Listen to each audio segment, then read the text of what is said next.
Hola, siguiendo con el tema del cristiano frente a sus emociones, hoy quiero referirme a la tristeza. No voy a volver a explicar cómo funciona nuestro cerebro, porque pues eso ya lo hicimos en el video anterior. Simplemente voy a recordar que las emociones, como el miedo, como la tristeza, como la ira, no son ni buenas ni malas, simplemente son necesarias. Dios las puso en nuestra naturaleza humana con un objetivo, con un propósito, para que cumplan una función. Y en el caso de la tristeza, su función pues es simplemente ayudarnos a superar la tragedia por la que estamos pasando. La tristeza nos baja las revoluciones, nos permite pues descansar, necesitamos recuperarnos. Las lágrimas, por ejemplo, nos ayudan a desahogarnos, a sacar la tristeza que tenemos en nuestro interior, a sanar nuestro interior. En conclusión, la tristeza nos quita energía, contrario a otro tipo de emociones que nos energizan. Lo que pasa es que tenemos nuestro cerebro programado desde que somos pequeños con muchas creencias falsas, con muchas cosas que oímos. Por ejemplo, que los hombres no deben llorar. Eso no es así. Habemos hombres mucho más llorones que las mujeres y eso de ninguna manera nos quita nuestra masculinidad. El hecho de que una mujer llore más que otra tampoco significa que sea más débil, simplemente tiene una mayor facilidad para expresar sus sentimientos en forma más intensa y eso pues también lo hace cuando expresa su amor. En la iglesia a veces también nos dicen que no hay lugar para la tristeza, que un cristiano pues no puede estar triste, pero eso no es así. Lo que sí es cierto es que no debemos permanecer tristes, no debemos mantenernos mucho tiempo con ese estado de tristeza o de depresión. Como dijimos ya también, las emociones cumplen su función y se tienen que ir y las tenemos que dejar ir. No podemos retenerlas por mucho tiempo porque entonces ya nos empiezan a hacer daño. Pero el estar tristes, el poder en alguna oportunidad sentirnos tristes, no tiene nada que ver ni con nuestra fe ni con nuestra relación con Dios. Es inevitable el dolor en situaciones como la actual, pues ver tanta angustia en el mundo, tanta tristeza, tanto sufrimiento, pues eso obviamente nos afecta. Pues pasar una crisis económica, la pérdida del trabajo, la pérdida de un ser querido, y la pérdida de ser querido puede ser por fallecimiento o simplemente por una ruptura sentimental que duele tanto como lo anterior. Hay personas que sufren mucho por la pérdida de una mascota y pues a alguno le parecerá ilógico, pero simplemente duele mucho perder lo que amamos. Lo que sucede es que, como decía, tenemos conceptos equivocados. Yo recuerdo que hace un tiempo pues tuve que ir a dar el pésame a una pariente porque se había muerto uno de sus padres. Y pues fui, encontramos a la muchacha en el camino y yo le hice la pregunta tonta que inconscientemente hacemos en esos casos. ¿Cómo estás? ¿Cómo va a estar una persona en esas circunstancias? Pero la respuesta fue todavía más desconcertante, la respuesta de la muchacha, porque me dijo, en victoria, con gozo. Yo me quedé, ¿cómo puede sentir gozo una persona ante la muerte de un ser querido? Y pues lo primero que pensé, pues debe estar en shock por la noticia o está en la etapa de la negación. Pero a veces sucede que por una idea equivocada de aparentar lo que no sentimos, una idea equivocada de que tenemos que demostrar fortaleza, que como cristianos pues debemos de demostrar nuestra fe y cosas que realmente no son así. Yo creo que podemos estar tristes, obviamente, pero podemos sentir paz en nuestros corazones. ¿Cómo no podemos sentir gozo o victoria en una situación de esta naturaleza? En los sepelios se suele citar aquel pasaje que escribió el apóstol Pablo, que dice: ¿dónde está, oh muerte, tu aguijón? ¿Dónde, oh sepulcro, tu victoria? Entonces, tal vez entendemos un poquito mal eso, porque Pablo aquí se está refiriendo a que la muerte de Cristo en la cruz del Calvario no fue una derrota, sino fue un triunfo, fue una victoria para Cristo y para nosotros. Porque dice el pasaje que la victoria absorbió a la muerte en ese momento. Eso significa esa palabra que dice ahí, sorbida. Entonces, Cristo Jesús murió y resucitó por nosotros y triunfó sobre la muerte. Y entonces nosotros también pues vamos a triunfar sobre la muerte en su momento. Jesús dijo, yo soy la resurrección y la vida. El que cree en mí, aunque esté muerto, vivirá. Entonces el que cree en Jesús, el momento de su muerte, tiene una victoria. Pero la victoria es para el que se va, no para el que se queda. El que se queda irremisiblemente se queda triste. Yo recuerdo que cuando mi madre murió, yo lloré, yo me puse muy triste, obviamente, al recibir la noticia. Pero durante su sepelio y después de él, yo tuve mucha paz. Entendí lo que la Biblia dice, que de la paz que sobrepasa todo entendimiento, porque es una paz que uno no puede entender. Pero mi paz venía de que yo no me imaginaba a mi madre ahí, en el sepulcro, sino yo me la imaginaba caminando calles de oro, recibiendo su corona, porque yo sabía del inmenso amor que mi madre tuvo por Dios en el transcurso de su vida. Entonces, la tristeza es real, es necesaria. Jesús mismo estuvo invadido por la tristeza en más de una oportunidad, y lo vemos en la Biblia. Uno de los pasajes es aquel en donde muere su amigo del alma, Lázaro, y él va a la tumba, y enfrente de la tumba llora probablemente conmovido por ver el dolor de las hermanas de Lázaro, de María y Marta. Hay otra oportunidad en que Jesús se puso muy triste y se lamentó sobre Jerusalén por la dureza del corazón de las personas de ahí. Él sabía lo que iba a venir y la destrucción que iba a venir, y se lamenta sobre Jerusalén y cita aquellas palabras, o dice aquellas palabras: Jerusalén, Jerusalén, que matas a los profetas y apedreas a los que te son enviados. ¿Cuántas veces quise juntar a tus hijos como la gallina a sus polluelos debajo de sus alas, y no quisiste?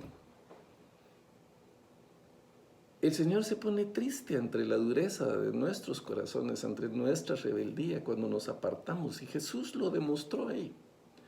Pero la máxima expresión de tristeza de Jesús fue en el Getsemaní, cuando va con sus discípulos y se aparta de ellos un momento. Solo toma a tres, a Pedro y a los hijos de Zebedeo, Jacobo y Juan, y dice la Biblia que comenzó a entristecerse en gran manera.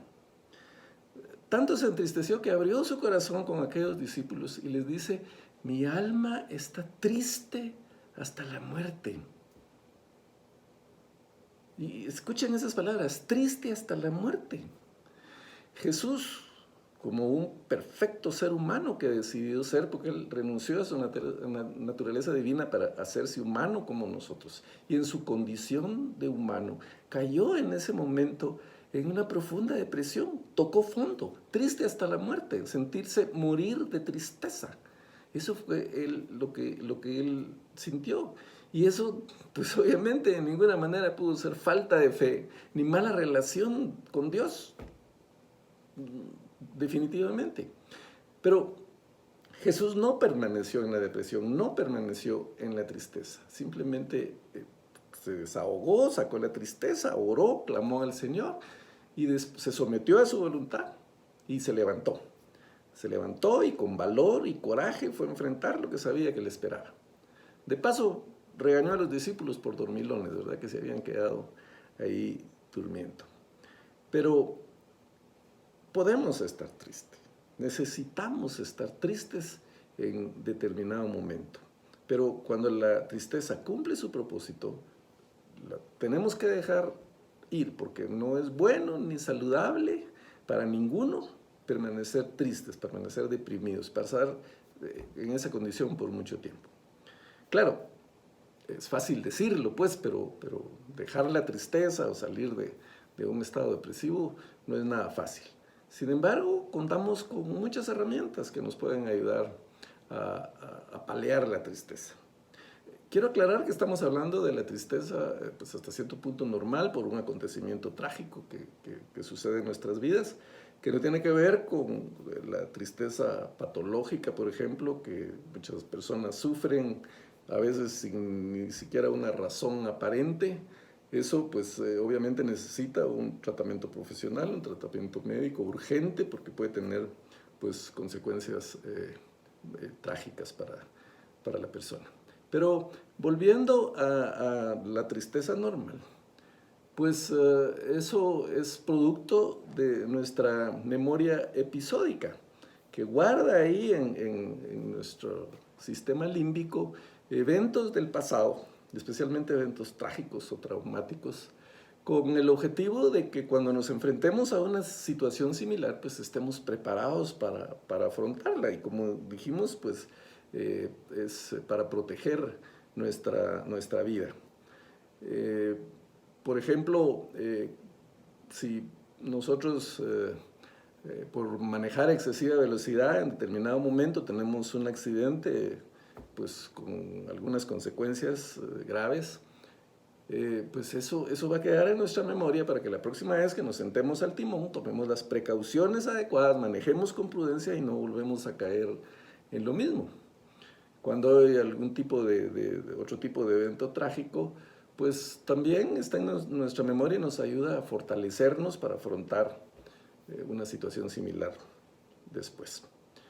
El asunto, el problema es que no sabemos gestionar ese tipo de emociones y entonces dejamos o permitimos que los pensamientos negativos, los malos recuerdos fluyan automáticamente en nuestro cerebro. Eso no es consciente, los pensamientos vienen y están ahí y se están repitiendo todo el tiempo, automáticamente, constantemente.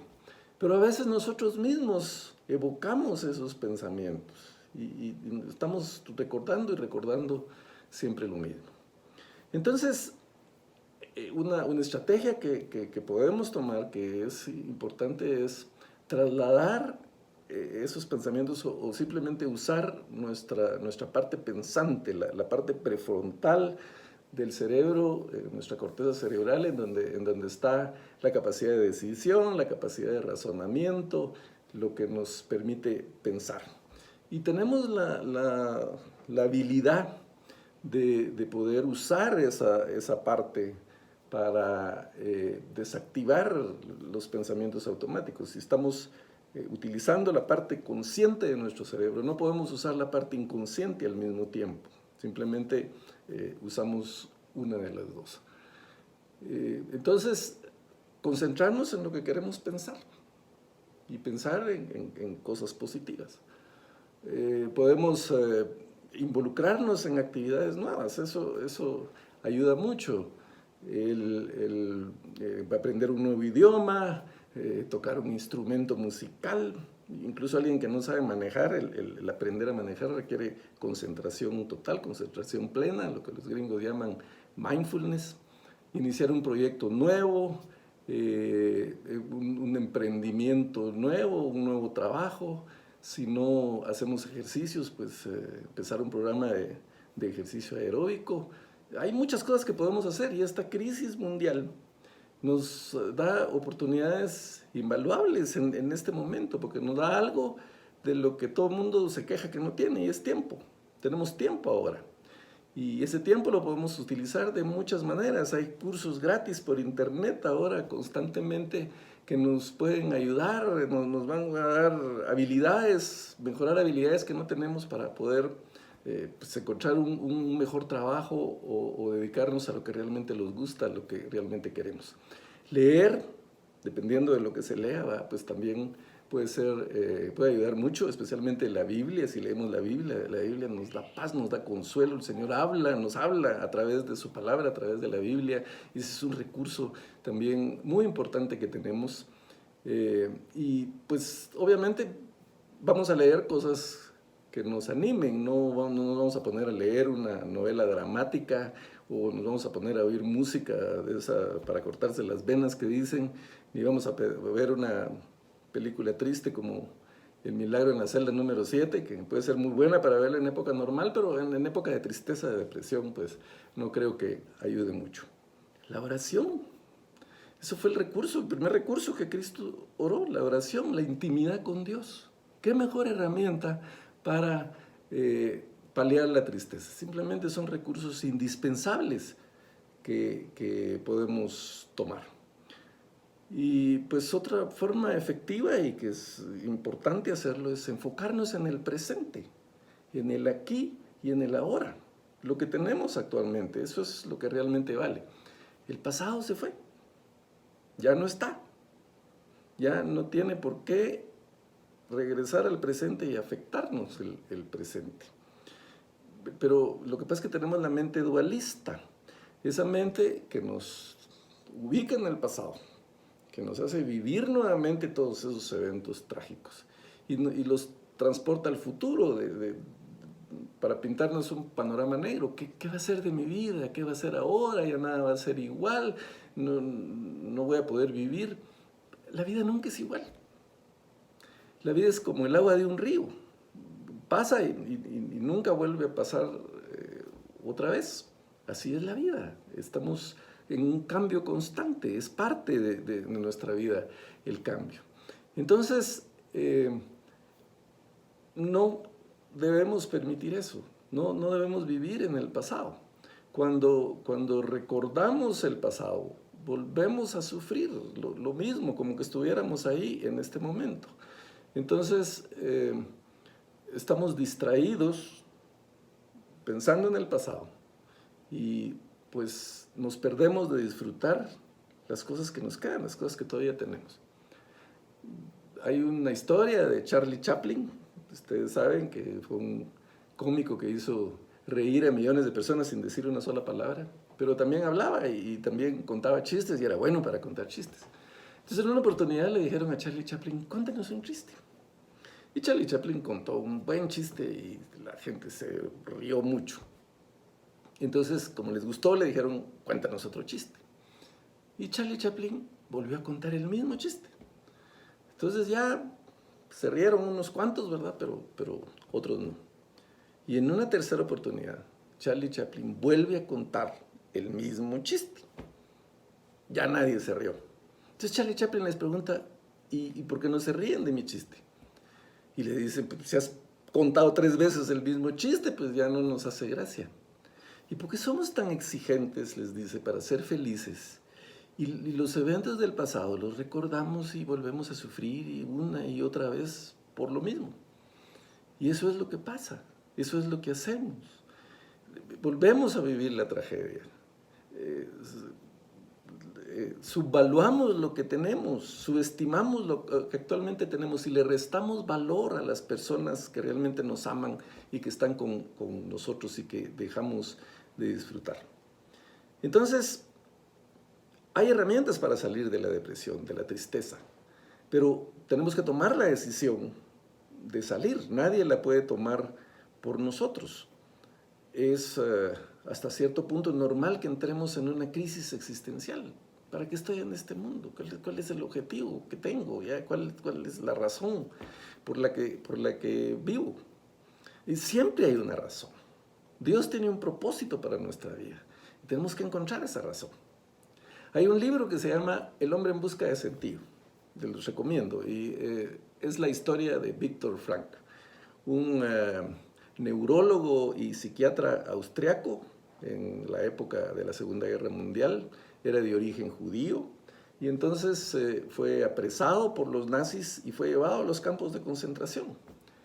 Perdió su trabajo, perdió a su esposa, perdió a sus dos padres, perdió un hermano en los campos de concentración. Y imagínense a Víctor Frank ahí, sumido en las peores condiciones que nos podamos imaginar. Y en esas condiciones, Víctor Frank decide que vale la pena vivir. Decide que nuestra libertad interior es inquebrantable. Nadie tiene derecho a quitárnosla. Y él decide ser más libre que los mismos soldados que lo tenían prisionero. Y encuentra un propósito en su vida. Y él se imagina saliendo de los campos de concentración y dando charlas, dando pláticas, ayudando a la gente con su mala experiencia para que la gente mejore.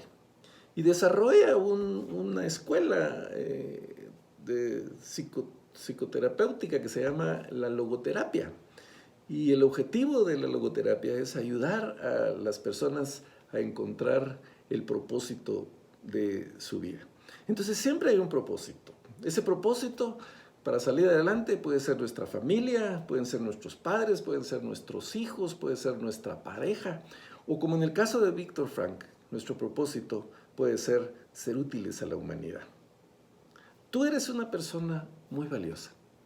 Un día como hoy, Viernes Santo, Cristo murió en la cruz del Calvario para demostrar el valor y el gran amor que Dios tiene por cada uno de nosotros. Tú eres una herramienta, puedes ser una herramienta muy útil en las manos del Señor, pero tienes que tomar la decisión de dejarte usar, de que Dios use esa herramienta que eres tú para poder ayudar a los demás.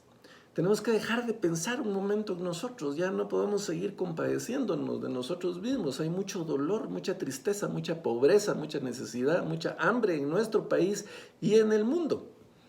Busquemos servir, busquemos ayudar. Cuando ayudamos a los demás, cuando miramos gente que está en condiciones mucho peores que las que nosotros tenemos, los principales beneficiarios somos nosotros. Porque, como Jesús dijo, hay mucha más alegría, mucha más satisfacción en dar y recibir. Te dejo una clave, un tip. El amor y la misericordia son las mejores medicinas para curar la tristeza y la depresión. Espero que te ayude y que Dios te bendiga.